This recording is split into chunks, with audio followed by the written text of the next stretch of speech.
This is Gdańsk in northern Poland. It's my favourite place to be, and I've travelled quite extensively in Europe. This opinion is shared by many people.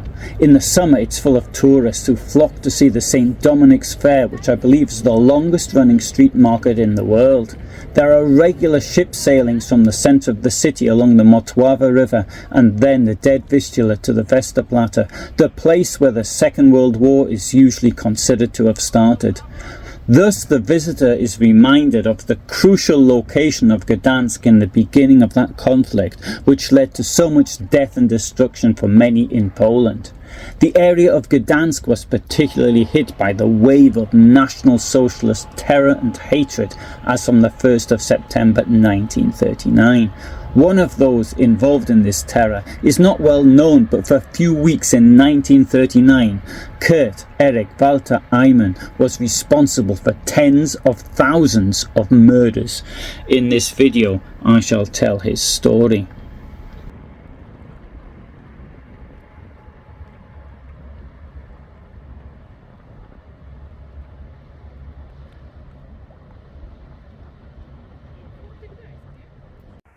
Eimann was born on the 20th of July 1899 in Görlitz, today a border city between Germany and Poland. Görlitz now marks the easternmost point of Germany, hundreds of kilometres to the west of where such a point lay in 1899. The historical city centre is today in Germany, but the territory to the east of the river Nysa is in Poland and is called Zgorzelec.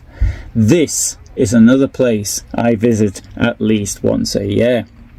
Kurt Eimann was the son of a wheelwright. From 1905 to 1913 he attended elementary schools in Görlitz and Leschwitz, which is located to the north of Görlitz. Leschwitz also had a name change. In 1936 the National Socialist regime decided that the name was not suitable as it comes from the minority Sorbian language, a Slavonic language which is still spoken in this region of Germany today. The Nazis renamed Leschwitz Weinhübel, which sounds more Germanic. After the war, the communist regime in East Germany kept the Nazi name. The Eimann family was poor, and Kurt Eimann had to get a job to help support the family as soon as possible. Thus he was not able to learn a trade, which might have allowed him to progress further in life as he got older. He got a job as a messenger and later worked in a factory. The First World War was then happening. At the age of 18 he was called up for military service as a gunner, and from February 1918 he was deployed to the front in France. He survived the First World War unscathed. After the war he took part in the military Freikorps deployment in the Baltic states. Presumably in his case this allowed him to enjoy the perks of army life such as food and somewhere to live. Hitler was in a similar situation at the time and in no hurry to return to civilian life. The army offered security, so they both stayed in it. In 1920 Eimann volunteered for service in the Reichswehr. He stayed in the army until 1930 when he was discharged as a sergeant. He got a job in a civilian role for the military in 1930. After this brief stint as an army employee he entered the judicial service in the higher regional court of Breslau in 1932. From 1934 he was employed as a judicial secretary at the district court in Zagan. On the 1st of December 1932, Eimann joined the National Socialist German Workers' Party, membership number 1418880, and he also joined the SA and the SS, his SS number being 57319. On the 20th of April 1934, Eimann was promoted to SS-Sturmbanführer and was initially assigned to the 70th SS Standarte here in Liegnitz, today Legnica. In Liegnitz, Eimann was appointed Obersturmbannführer on the 15th of September 1935. Eimann was promoted again on the 20th of April 1936 to SS-Hauptsturmführer. On the 1st of January 1939, Kurt Eimann took over the leadership of the 36th SS Standarte in Danzig.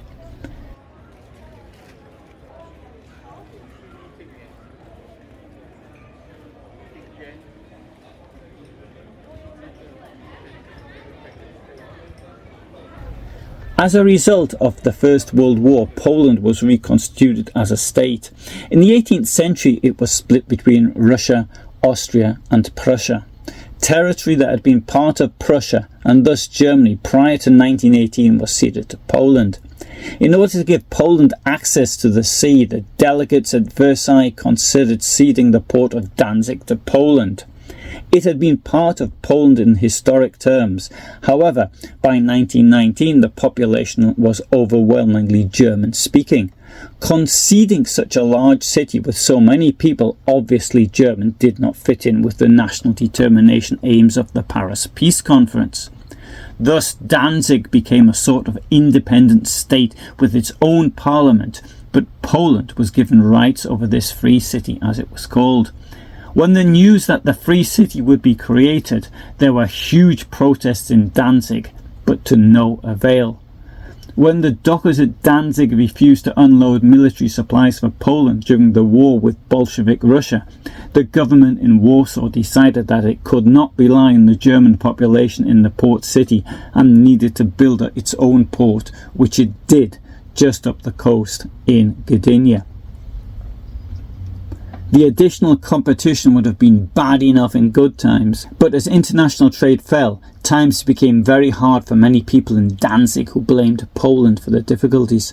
The Nazi Party became strong in the Danzig parliament, and in May 1933 it won a majority of the seats, something it never achieved in Germany, even in the fiddled election of March 1933.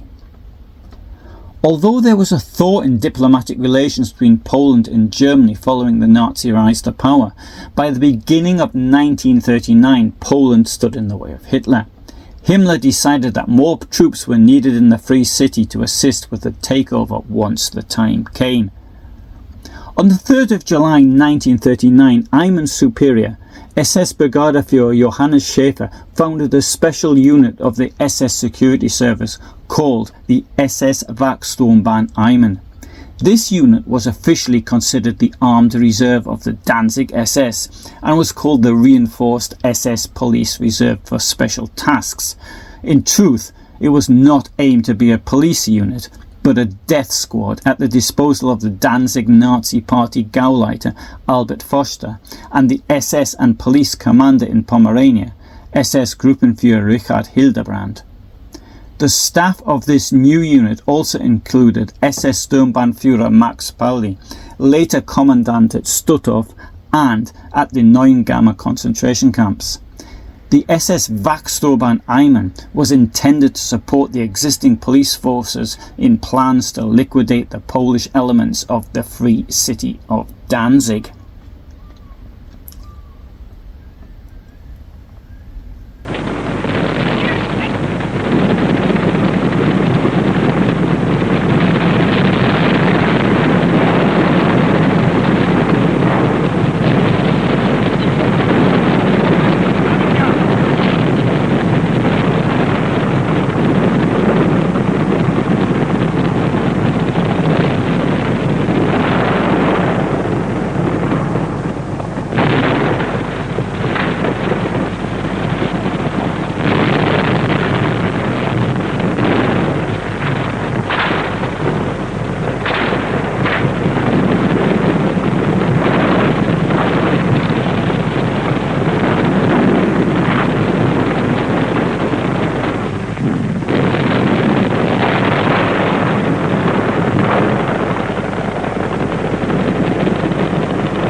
On the 1st of September 1939, World War II began with the invasion of Poland by Nazi Germany.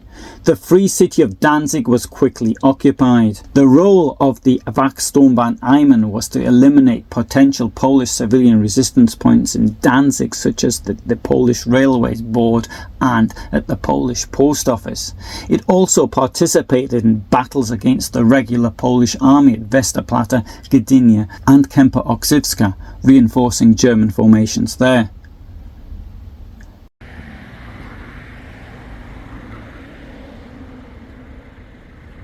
The main task of Eimann's unit was to deal with the Polish population of Pomerania. On the 1st of September 1939, Eimann's SS men participated in mass arrests of Poles in the free city of Danzig. In other videos I have described the arrests of people at Neufahrwasser, for example, and the places they were taken to. There are links below. A firing squad was organised from among the members of Wachsturmbann Eimann, which shot the 38 defenders of the Polish post office in Danzig on the 5th of October.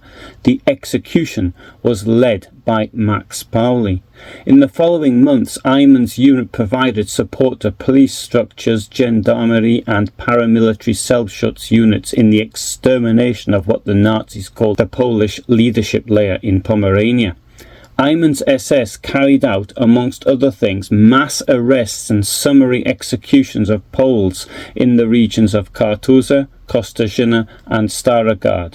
They also escorted Pomeranian Jews to ghettos in Vienna and Bratislava and took part in the mass deportations of the Polish population, such as the very large population of the port of Gdynia.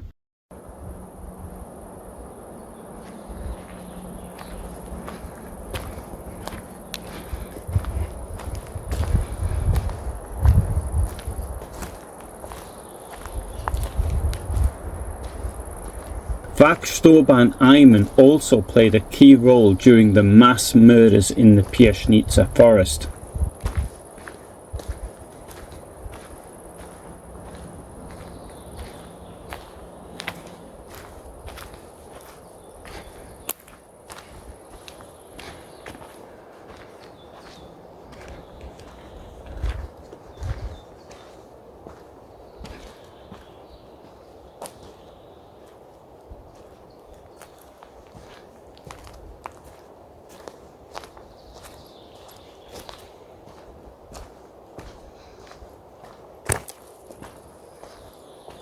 In addition, Eimann's SS men formed the staff of the makeshift internment camps established in the Viktoriaschule in the centre of Danzig, Langvorwasser in the port of Danzig, and Grensdorf Graniczna Wieś, located to the south of Danzig.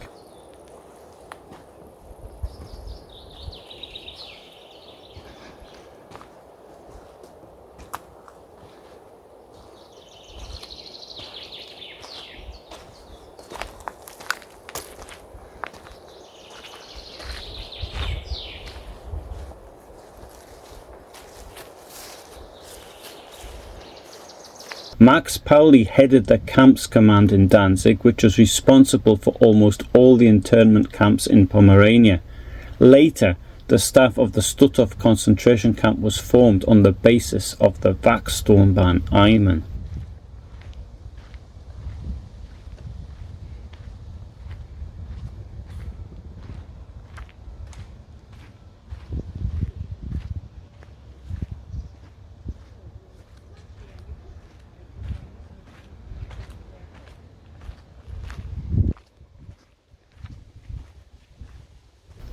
A major part of the activities of Eimann and his unit was the mass murder of the patients from Polish and German psychiatric facilities, part of the Action T4. Hitler signed the order to kill these patients in the middle of October 1939. The order was backdated to the 1st of September 1939. It's often suggested that the order was backdated as this was to be seen as a task important to the war economy, although I would suggest it was because the killings had already started. In the region of Pomerania, it was Eimann who received the order to empty the medical facilities of patients in order to make them available for the needs of the army, or, allegedly, German refugees.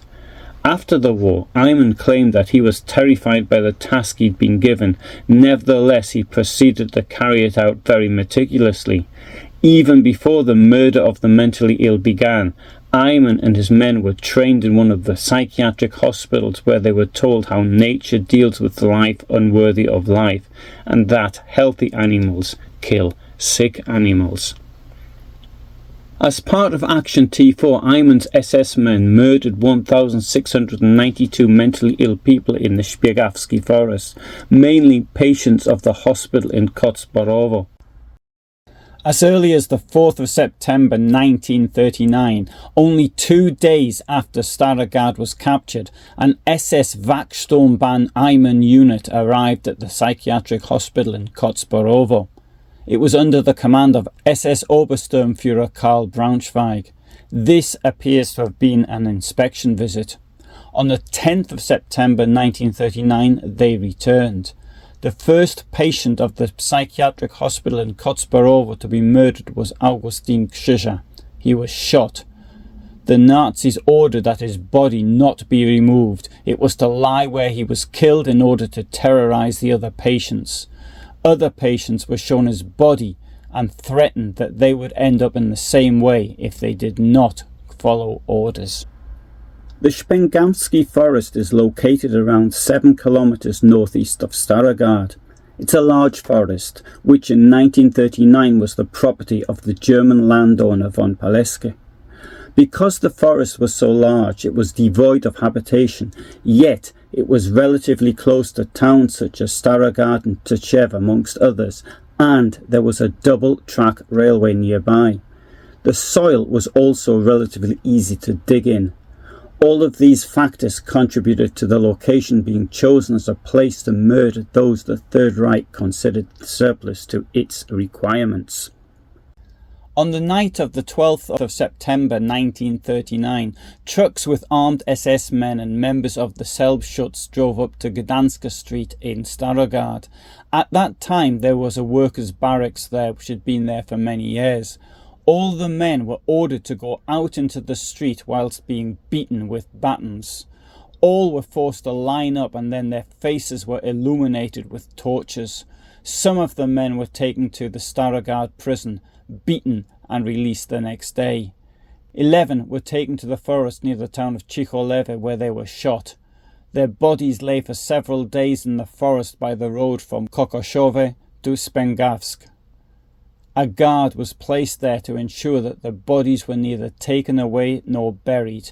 The aim of this was to terrorize the local population. Among the victims was a young scout, Józef Grzybek, who was only 19 years old at the time. A few days earlier, he'd thrown something at a German vehicle and shouted anti-German slogans. This could be the reason for this murder. Revenge for this act. On the 16th of September 1939, whilst the battles of Poland were still in progress further to the southeast, the Nazis rounded up 32 Polish inhabitants of Starogard and made them dig mass graves and clear the area of shrubs. However, as it turned out, more than 32 were needed as often the victims were forced to dig their own graves. This work went on every day until nightfall and continued until the end of the year. The first mass murder in the Szpiegawski forest took place on the 22nd of September 1939. On that day, 88 patients from the psychiatric hospital in Kocborowo near Starogard were murdered there. Some of the seriously ill were put to sleep in cars by nurses with morphine injections and then thrown into previously prepared graves. Those who still had the strength to do so usually dug their own graves. Eimann ordered that the victims were to be murdered with a shot to the head, although it didn't always work out that way. In a 1968 trial in Hamburg, an SS commander, Georg Ebrecht, testified that sometimes the victims were bludgeoned to death with rifle butts in order to save ammunition. The T4 killings continued in the Szpiegawski forest until the end of January 1940. There were probably 15 mass killings which ended the lives of 854 men and 838 women. Not all of them were from the home in Kocparowo. Over 300 patients were taken from the psychiatric hospital in Świecie nad Wisłą, and a dozen or so mentally disabled children from Gniew. Unusually, hospital staff were also murdered. Among those killed was the deputy director in Kocparowo, Dr. Józef Kopicz, and the inspector of the city council, Franciszek Donajski. The victims did not just come from the psychiatric hospitals. The Nazis sought to eliminate the Polish intelligentsia from the region as well, primarily from the areas of Starogard, Tczew and Gniew. Victims included politicians, priests, business people, teachers and those that had actively supported the independence of Poland before 1919. In other words, anyone the occupiers took a dislike to. The victims were transported to the place of murder in the greatest secrecy. Transports from Starogard Gdańsk usually set off in buses with blacked out windows at dusk, and sometimes even at night. The route avoided the main roads. Eimann's orders, confirmed by the Department of Forensic Medicine at the Medical Academy in Gdańsk after the war, were to kill people from behind whilst they were kneeling or lying down, so that the dead fell into the grave. The killers were often intoxicated with alcohol so that they didn't do a particularly good job. Some people were only injured and they could be finished off by being bludgeoned or perhaps buried alive. Often such a poor job was made of the burial that the bodies were not covered by soil, or body parts were left sticking out of the graves.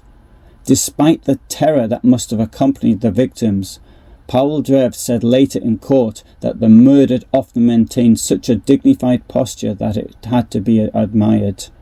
Some said goodbye to life with the words Polska jeszcze nie zginęła, Poland is not yet lost, the national anthem of Poland.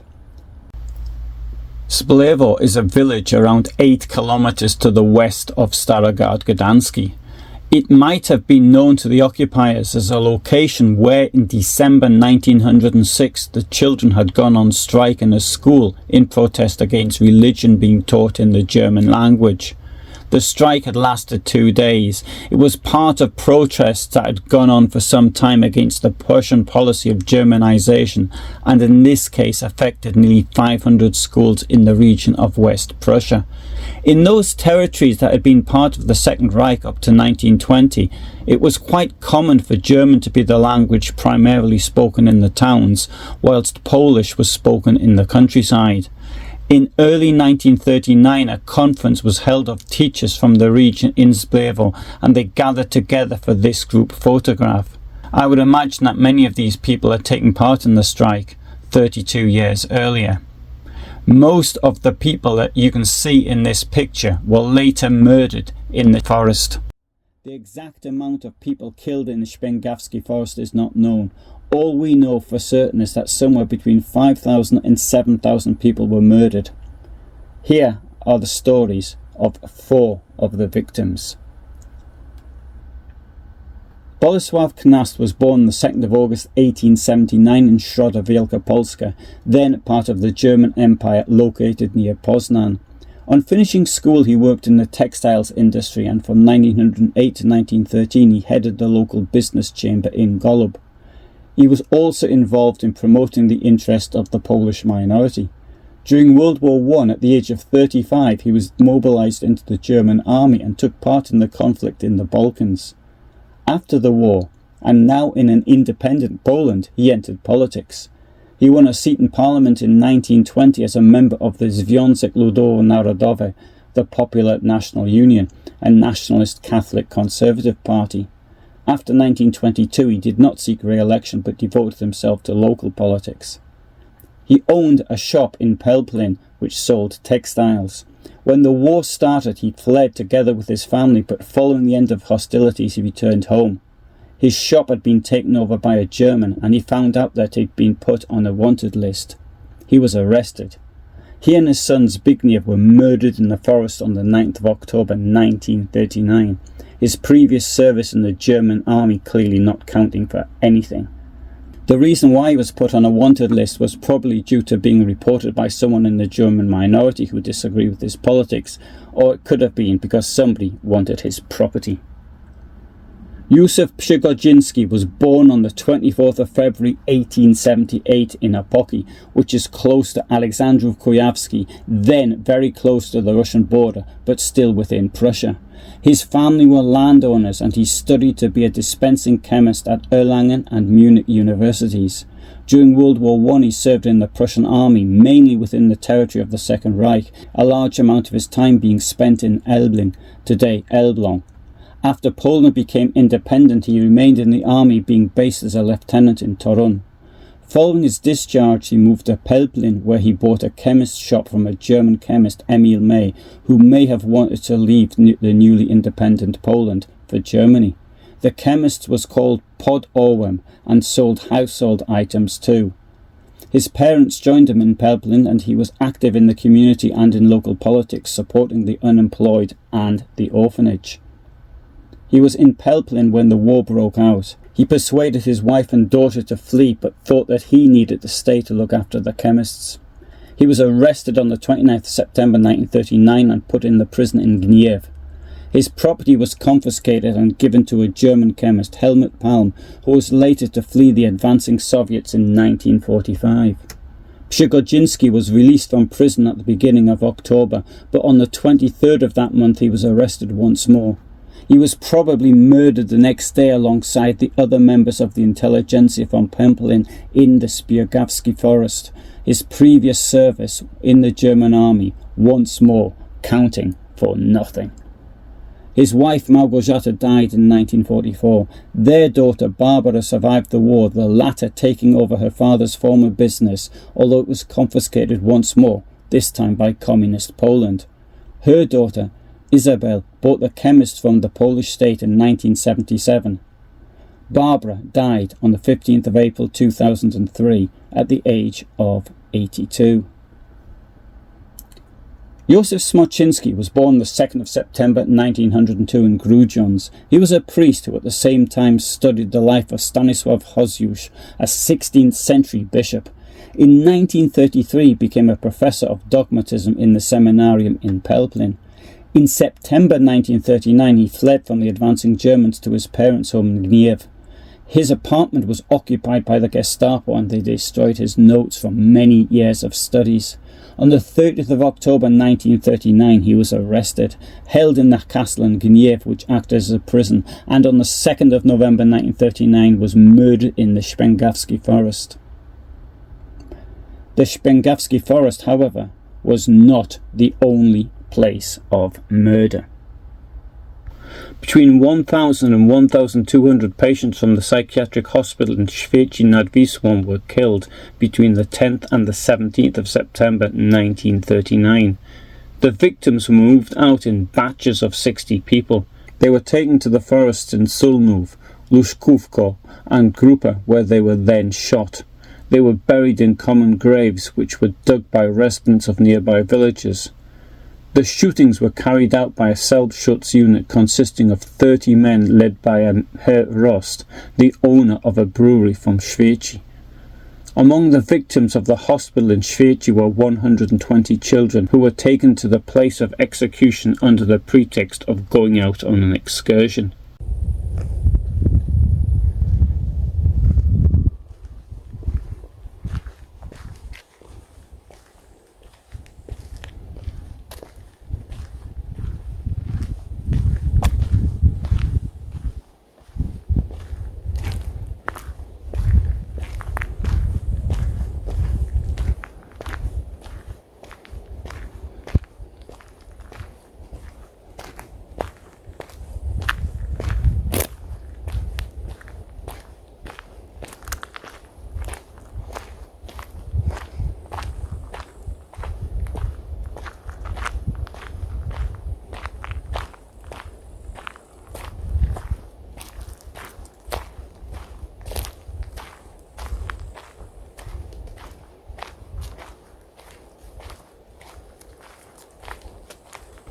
This is the Pierznica forest to the north of Wejherowo in northern Poland.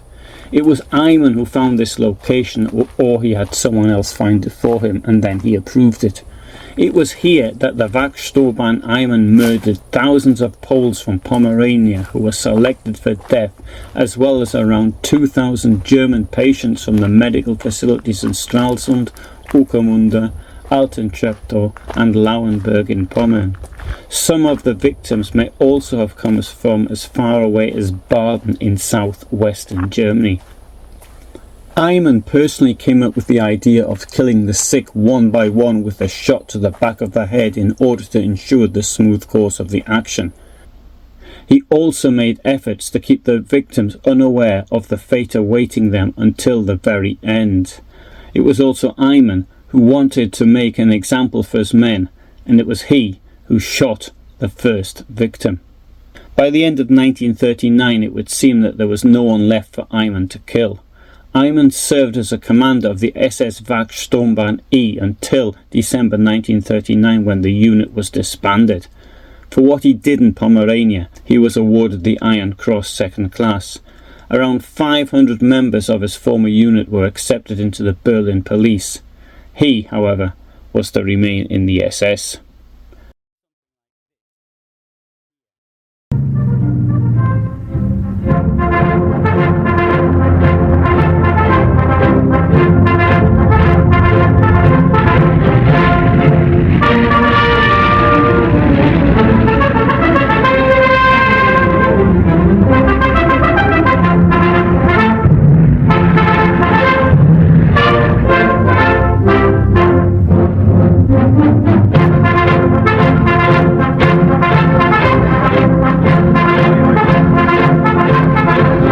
Kurt Eimann participated in the offensive into France in the spring of 1940 as part of the SS Death Head Division.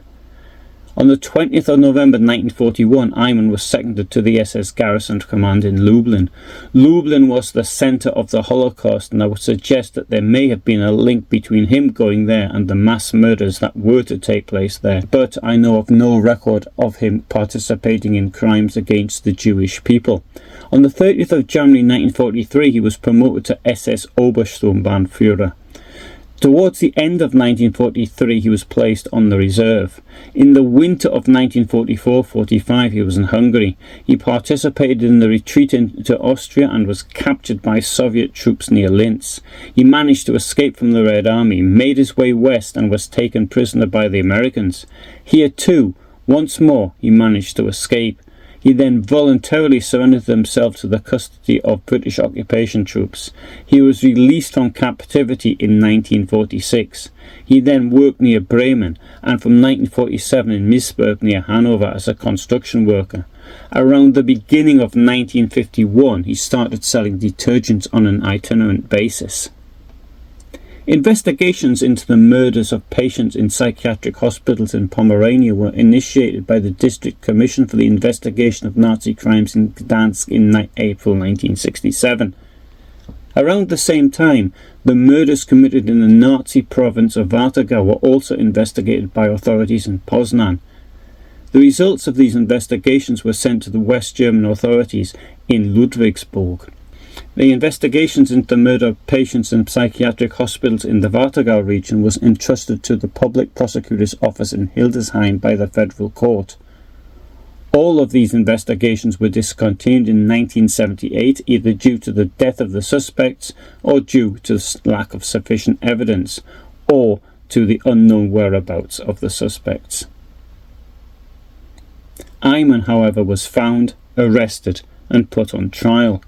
The investigations were also directed against his former direct superior, Georg Ebrecht, who was, however, deemed unfit to stand trial. Ebrecht was the leader of the SS in Danzig as from October 1939.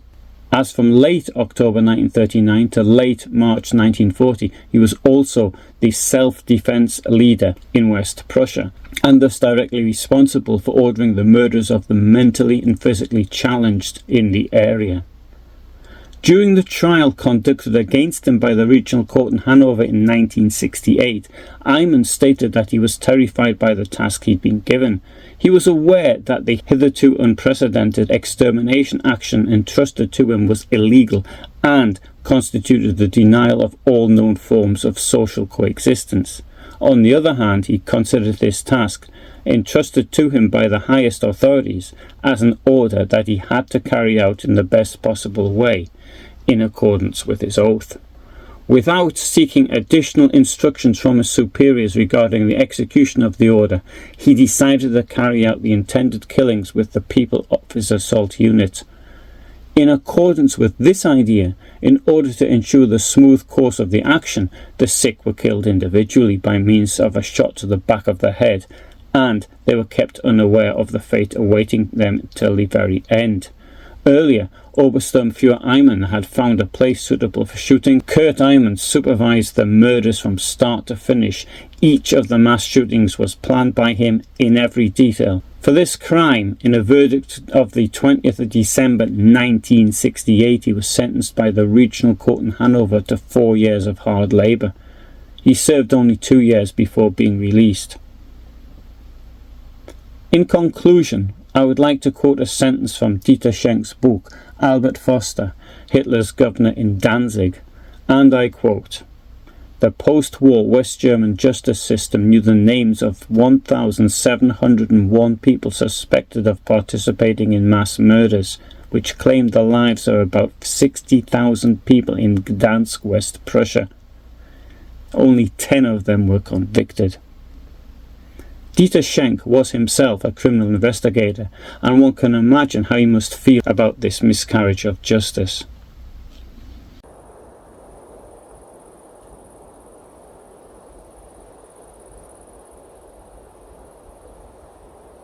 Kurt Eimann died in Wolfsburg on the 7th of August 1980 at the age of 81.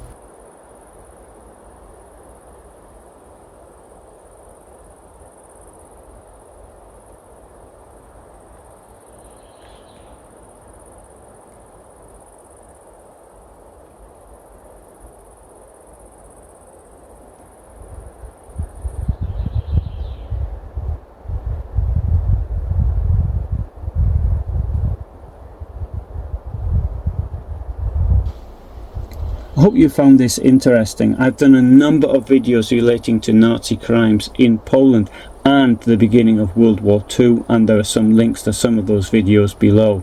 I upload videos every Tuesday and every Friday at 2000 hours. That's my time. I'm based in Poland and Germany, Central European time, so obviously in other time zones it's going to be at a different time. I try to be present when videos are premiered, so that's your chance to interact with me and other viewers in real time. In order to know what will be uploaded, then I recommend subscribing. Also, it makes me feel better when there's a larger number of subscribers. From now, all the best from me in Gdańsk, Poland.